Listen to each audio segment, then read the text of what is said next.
Avec Jean Dorido, donc Jean, on a parlé beaucoup cette semaine dans l'actualité de gauche irréconciliable, Benoît contre Manuel. Justement, dans notre vie de tous les jours, sans faire de politique, quand on est fâché, quand on se dit qu'on est fâché à vie, est-ce qu'on est irréconciliable pour toujours ?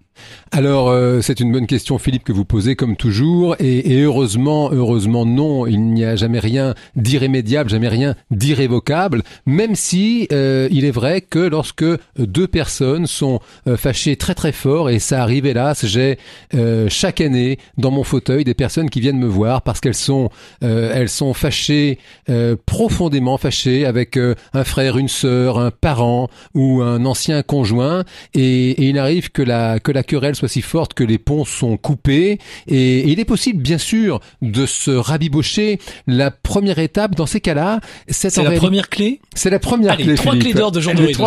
Les trois clés d'or du matin.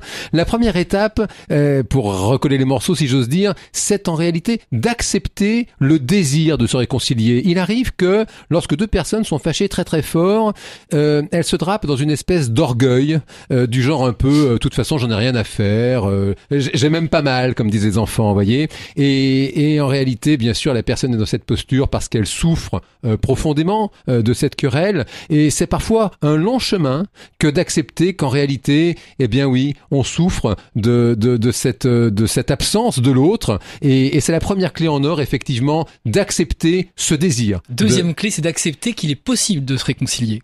Alors la deuxième clé, on pourrait peut-être la formuler comme ça. Une autre façon de dire les choses, c'est d'accepter de tourner la page et d'oublier tous les griefs qu'on a pu noter vis-à-vis de l'autre personne.